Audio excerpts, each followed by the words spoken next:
Good day, ladies and gentlemen. Our program will begin in just a moment.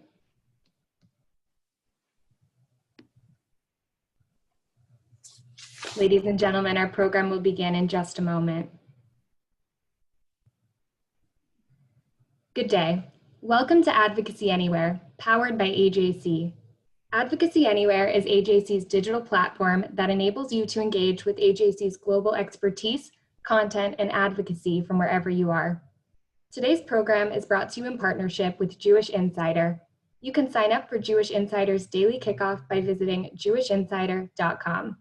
We are delighted to be joined today by Senator Chris Coons from Delaware and Senator Ted Cruz from Texas, both members of the Senate Foreign Relations Committee, to discuss the bipartisan effort they are leading to promote U.S. Israel collaboration in the fight against COVID-19, combating anti-Semitism at home and abroad, and other issues of importance.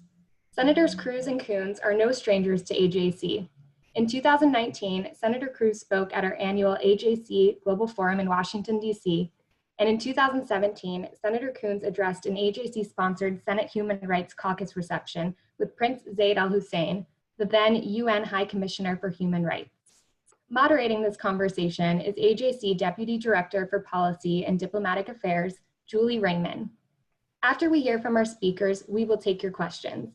You may email your questions to questions@ajc.org, questions is plural, or use the Q&A chat feature in Zoom. Julie, you and our esteemed guests have the floor. Thank you. Senators, welcome. Thank you so much for being with us today. You both know AJC well enough to know that our interests truly span the globe. As such, we have a lot of ground to cover and not a lot of time. I'd like to start with Iran. With so much happening in the world, it seems like there's not enough attention being placed on the fact that the arms embargo with Iran will expire in October. While the two of you took different positions on the JCPOA in 2015, here we are 5 years later, and the threat posed by Iran has not abated. Now, as we approach this fall expiration of the arms embargo, can you share with our audience what you would recommend as the next course of action? Senator Cruz, we'll start with you. Well, thank you, Julie, and it's a hugely important question. I think Iran and the threat of a nuclear Iran in particular poses the single greatest national security threat to Israel there is, and the greatest national security threat the United States faces as well. And as you noted, when it came to the Obama-Iran deal, I thought that was profoundly dangerous. I strongly opposed it. I thought sending $150 billion to the Ayatollah Khamenei, who leads chants of death to America and death to Israel, would only lead to bad outcomes. And so I think actually the most important national security decision that the current administration has done is to withdraw from that deal. I urge President Trump to do that, to withdraw from the deal. I agreed with Israeli Prime Minister Benjamin Netanyahu that a nuclear Iran poses an existential threat to the state of Israel. And subsequent to withdrawing from that deal, I have consistently been urging President Trump to employ maximum pressure, for the maximum pressure campaign to actually mean maximum pressure. So after we withdrew from the Iran deal, there were a whole series of waivers that were kept in place, the most significant of which was the oil waiver, that for a significant period of time, we allowed Iran to sell about 1 million barrels of oil a day. They sold them primarily to China and to India. And that was the primary revenue stream funding the regime. I urged the administration vigorously, both publicly and privately, to end the oil waivers. There was a big battle in the administration between state and energy about whether to do so. Ultimately, the president agreed, ended the oil waivers. That has increase the economic pressure on the Ayatollah and the mullahs considerably. The next step, I believe, you're right, the arms embargo is scheduled to expire. The next step, I believe, is the United States should invoke the snapback sanctions under the JCPOA, the Iran deal. The terms of the deal allow for any of the original signatories to invoke snapback if one of the parties is in violation.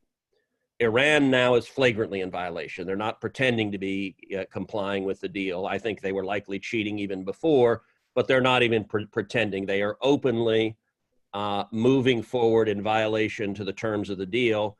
And under the deal, it's a curious thing the way it was drafted. One does not need to be a current participant in the deal to be able to invoke snapback. The deal was written such that any of the original signatories have the authority to do so. And so what I've urged publicly and in extended conversations, especially with Secretary of State Pompeo, is that the United States should invoke snapback, which would have the effect of reinstating the sanctions on Iran, not just from the U.S., but the original UN sanctions. And I think that's the appropriate step, and I think it's the most potent tool right now.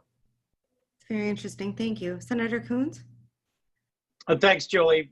Part of what is so enjoyable about spending time with Senator Cruz is how vigorously we can disagree on some aspects of the U.S. Israel relationship and strategy, and yet how we are on a call to celebrate the fact that we are co-sponsors of a bill that working together we hope to get enacted. So I'm not going to spend my time agreeing or disagreeing on specific characterizations of the past. Let's talk about where we are and where we're going to go.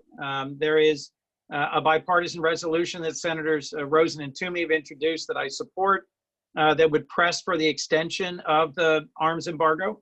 I agree that a nuclear armed Iran is an existential threat, not just to Israel, but frankly, to many countries in the world. And Israel is one of our closest and most vital allies. And so a threat to Israel's security is something we have to take very seriously. Part of why I've been leading this bill with Senator Rubio of Florida to put into statute the terms of the 10-year MOU in terms of a sustained traditional military support between the United States and Israel is to make sure that the military deterrent of Israel, of Iran, our military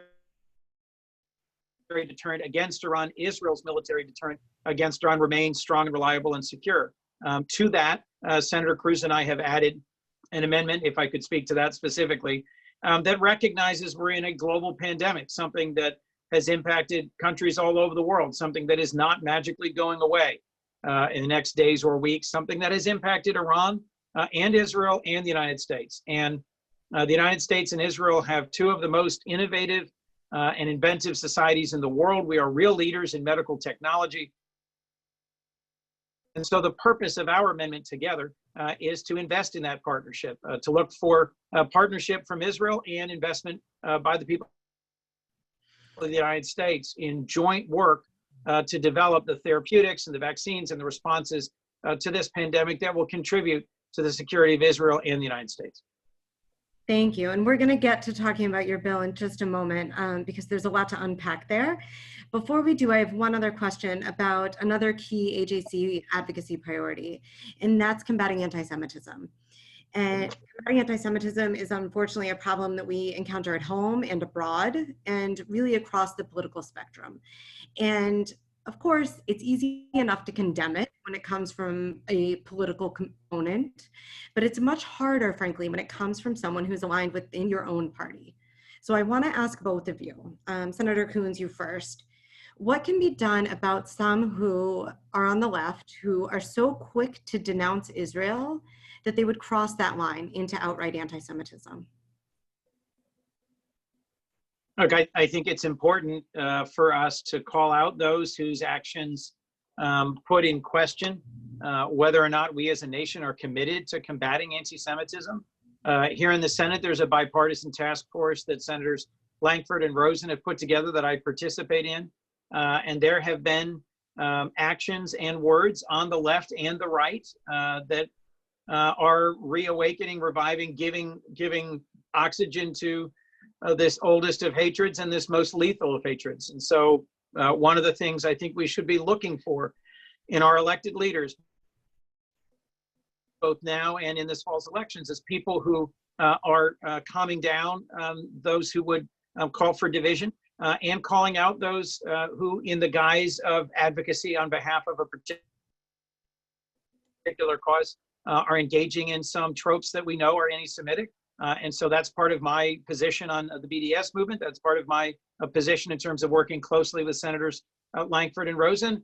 And it's frankly also why I think a strong and bipartisan U.S. Israel relationship, one that doesn't get steered off into the partisan fights that so often derail our efforts at everything in this chamber don't undermine a strong and committed U.S. Israel relationship. James, give me water. Senator Cruz, in that same vein, what about those who, not wanting to alienate potential voters, would give a wink and a nod to those who are wading into white supremacist, racist, or anti-Semitic waters? Bigotry is wrong, unequivocally wrong. Anti-Semitism is wrong. White supremacism is wrong. And I have been unequivocal against anyone on left or right who traffics in anti-Semitism, whether it is extreme left expressing hatred for Israel, or whether it is the Klan or Nazis. They're all vicious bigots, and they should all be denounced and denounced vigorously. We're seeing rising anti-Semitism in the United States and Europe. And I know a lot of us were particularly dismayed when last year in the House, there were a handful of House freshmen who made a number of comments that repeated long-standing anti-Semitic tropes. And you'll recall Nancy Pelosi attempted to bring House Democrats together and pass a resolution condemning anti-Semitism. They drafted a resolution condemning anti-Semitism, and unfortunately, the Democratic caucus in the House fractured. They couldn't agree to come together and condemn anti-Semitism clearly and unequivocally. They ended up instead passing a generic resolution condemning all forms of bigotry. When I saw that, that was very worrisome in terms of the ongoing bipartisan commitment to stand against anti-Semitism. So what I resolved to do in the Senate is to draft a clear, unambiguous resolution condemning anti-Semitism. And just as Chris said, I didn't want this to be a partisan shirts and skins. Everyone knows how to draft something where only your party joins and the other party doesn't. I didn't want that to be the result of this vote. So I went to Chris and my colleague and friend, Tim Kaine, and said, Tim, let's do this together. And let's draft a resolution that is unequivocal and that can unify the Senate. The resolution we drafted was unambiguous, direct. It condemned the statements that those House freshmen had made, not by name, but the content of them was condemned directly. It condemned the bigotry of the BDS movement. And that resolution we took up, brought it up for a vote, and it passed unanimously in the Senate. So every single Republican, every single Democrat in the Senate ended up voting for that resolution condemning anti-Semitism. And I thought it was important for the Senate to demonstrate we could come together, particularly after the lingering consequences of the House having fractured. I thought it was important to show that bipartisan commitment remained and would continue going forward. Thank you. And I remember you talking about that resolution when you came to last year's Global Forum for AJC. And our people were really excited about that particular initiative. Senator Coons, because he made such references to the speaker and some of what was said by representatives in the House from your party, do you want to respond? Is there anything that you would want to add in? No. Okay. Good. Just wanted to make sure that. Look, if we just get into back and forth about Speaker Pelosi and a few freshman House members in Charlottesville and what happened or didn't happen with Republicans and Democrats, let's just take a moment and celebrate the fact that Senator Cruz and Senator Kaine worked together to get a resolution that passed the Senate unanimously. Indeed. And the fact that you all are here together talking about a bill that you've introduced together to enhance U.S. Israel ties. So let's switch gears. Let's go there. First off, the bipartisanship is amazing. You both know AJC well enough to know that we are strongly and fiercely committed to nonpartisanship and bipartisanship. So first, thank you for that. Can we speak a little bit to this bill and the bipartisan nature of it? Is this still the norm, or is this a rare piece of legislation that can bring people together. Senator Cruz, It should. oh, go ahead. It is a rare piece of legislation. We now have, I think, 24 broadly bipartisan co-sponsors. Look, we should be able to do big, bold legislating on important issues of the day with this kind of strong bipartisanship. It has gotten harder and harder. There are more and more partisan players all across the political landscape. So, frankly, I find some refreshment, some joy in working on something with Senator Cruz. Folks in my home state from my party are surprised to hear that we're co-sponsoring something. It shouldn't be a surprise. There should be a list as long as my arm. Senator Wicker and I were just talking on the floor about a bill that we are working on together to promote national service. Senator Cornyn and I have a bill to promote the teaching of civics in America's public schools that Senator Cruz is also on. There are bills that are broadly bipartisan. They don't get floor fights. They don't get talked about on Fox and MSNBC. We should be doing more of it. I think this is exactly the sort of straightforward common sense bill that we appreciate AJC giving some lift and some voice to, because I frankly think the average American needs the encouragement of recognizing that we are still able to work together, that we're still able to be civil to each other and to sit down and draft something that moves together. And I appreciate Senator Cruz's partnership in this, and I'm frankly optimistic we can get it done through the upcoming defense authorization bill. Thank you.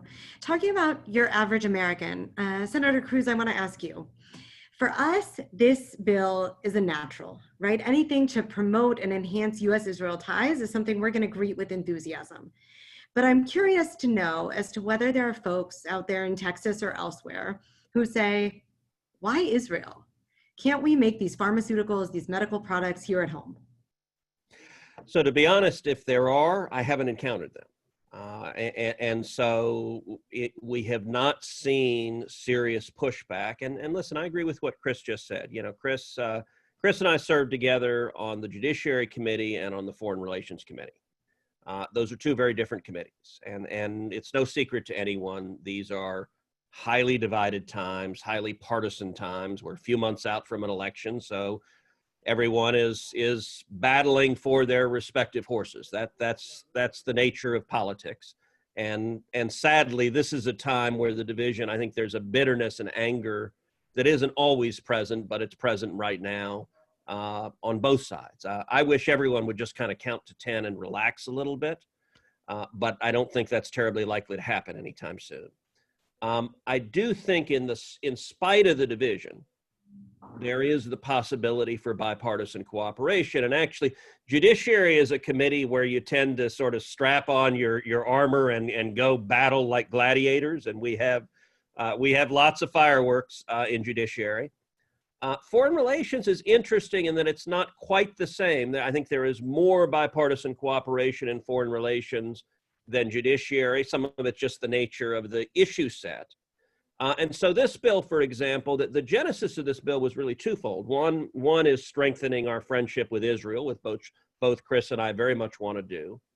But a second is a response to the coronavirus pandemic and the crisis we're seeing.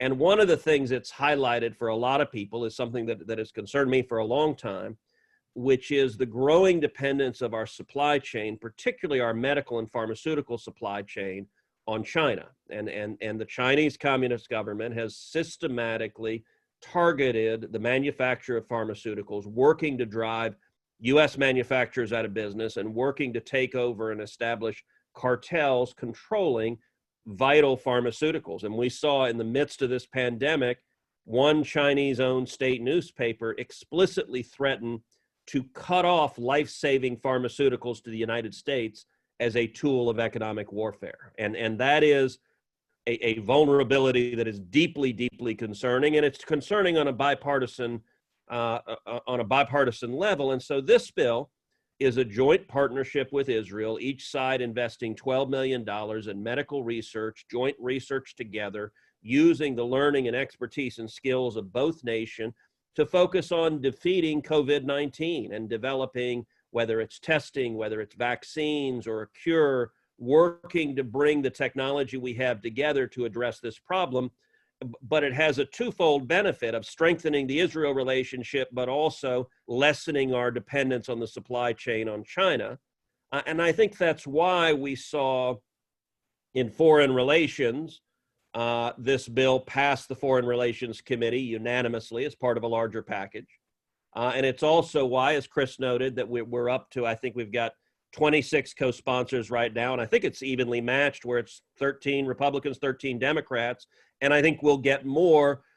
I do think it's possible to find, particularly when it deals with U.S. national security, shared priorities that bring us together, and I hope we see more of them. I hope we see more of them with Israel, because it is concerning seeing the U.S.-Israel relationship drawn into partisan conflicts. Some of that may be inevitable, but I do think maintaining a bipartisan commitment to stand with Israel is very, very important, regardless of who is in the White House. Here, here. Senator Coons, have you heard from members of your own party talking about the drive towards polarization or issues within the Democratic Party as it relates to Israel? Have you heard pushback as it relates to this particular bill? And is there anything that you would say to us sort of broadly about those good news about this particular bill and the idea of technical cooperation and a partnership in terms of public health and innovation? I've had no pushback at all on that idea. I do think I have some concerns about developments that may come up next month that may sharpen some of the divisions over our relationship and our views of what are the next steps that the Netanyahu government should be taking. But my hope is that we can get through the debate and the deliberation about our security partnership, our public health and research partnership without it being needlessly thrown into divisive and partisan fights. Let me just say back to Ted, I'm working on a bill that speaks to the issue you were just raising about supply chain. I'd love to talk to you about it. I worked in a global manufacturing company for 8 years before I got to the Senate.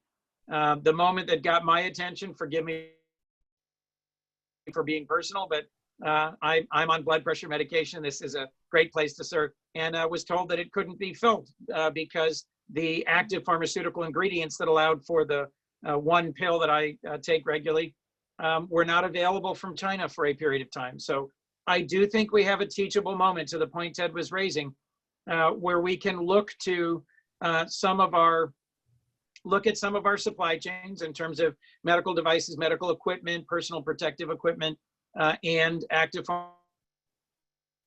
pharmaceutical ingredients, and re-examine whether we shouldn't be providing incentives for American companies to reshore or onshore some components that may have gone offshore because of cost considerations, but where security considerations and vulnerability and resiliency should make us look to some of our more secure and reliable allies and question the depth and the breadth of some of our exposure to any one particular potential competitor or opponent. Our relationship with the PRC is going through a searching re-examination here in Congress as a result of this pandemic in this particular moment.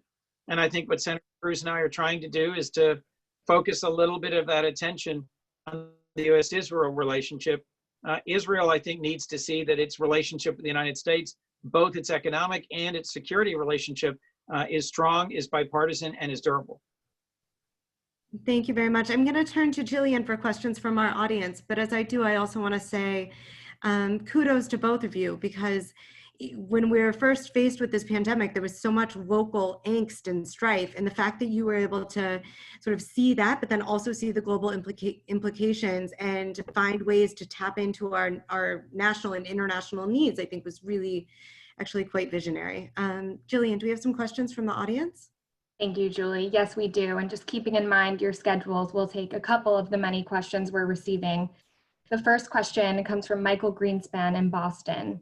This question is for both senators.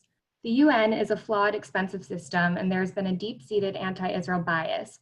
Although the Secretary General and his predecessors have sought reforms, there has been resistance. Is the UN still relevant? And if it is, should the US stay in and fight? What other options do we have? Senator Cruz, we'll start with you. So I think the questioner is exactly right. The UN is a deeply, deeply flawed institution, and many of its various organs have over and over again become virtually consumed with anti-Semitism and anti-Israel animus. And so we've seen, whether it's the General Assembly, whether it's the Human Rights Council, we've seen over and over again institutions of the UN focus their hostility on the nation of Israel. The question, should we stay involved? I believe the answer is yes, because I think it is important for us to fight to defend U.S. national security interests and also to defend our allies. To be honest, even looking at the anti-Israel animus in the UN, I think we are far better able to stop it by maintaining a veto on the Security Council than we would be if we withdrew and allowed it to descend into an even worse mess of anti-Israel hatred. Now, that being said, I think we should use the levers we have to change the UN. And I think perhaps the saddest moment at the UN in recent years was December of 2016. And in December of 2016, the United Nations Security Council put forth Resolution 2334, which was nakedly anti-Israel. It condemned the existing state of Israel as illegal and occupied territory. It condemned the Jewish quarter and Old Jerusalem as illegally occupied territory. It condemned the Wailing Wall as illegally occupied territory. And it was based on an entire series of lies.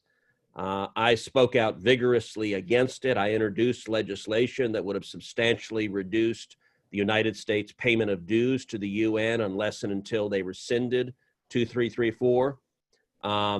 Unfortunately, that was not a resolution on which I was able to get, or that legislation was not, we were not able to get bipartisan support for that legislation. I do think we have an obligation to fight, and as a sort of related question, the International Criminal Court is right now targeting the United States and Israel, and neither of whom are signatories to the treaty establishing the International Criminal Court, but they are nonetheless threatening to bring criminal prosecutions against the U.S. and against Israel. I can tell you I have been both publicly urging and privately urging the administration to use these next 6 months to seek a change at the United Nations to get the Security Council to adopt a provision that the ICC has no jurisdiction over countries that are not member states, that have not acceded to the treaty and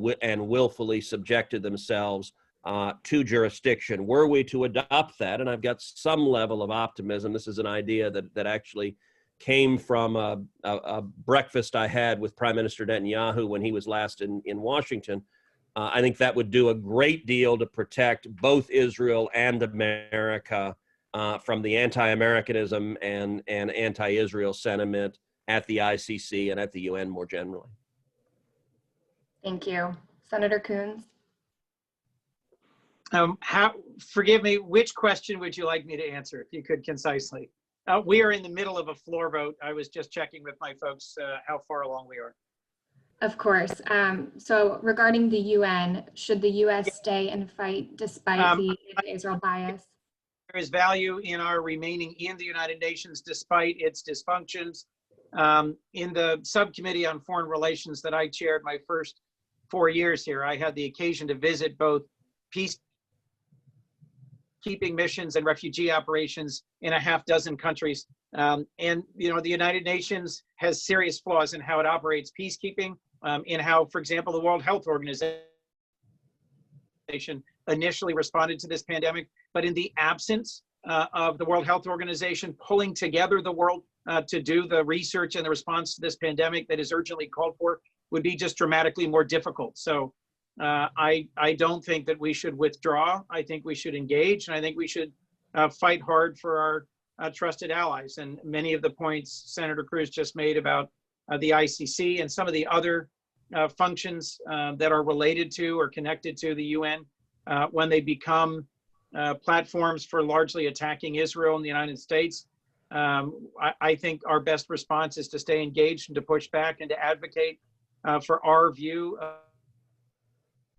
of a world where open societies, human rights, democratic processes are critical. I was reading, forgive me, some of the other questions and noting that there's widespread concern both about the current protests across our country, the Black Lives Matter, and the environment on campuses. And I'll say something that I hope we can all agree on, which is that there's, on my part, and I suspect on Senator Cruz's part, a real concern about having peaceful protests that advocate for the resolution of longstanding injustices and concerns through the democratic process and on campuses. A real concern about there being open and respectful and positive debates about the U.S. Israel relationship, about decisions that may or may not be taken soon with regards to annexation that will cause further stress and challenges for the U.S. Israel relationship.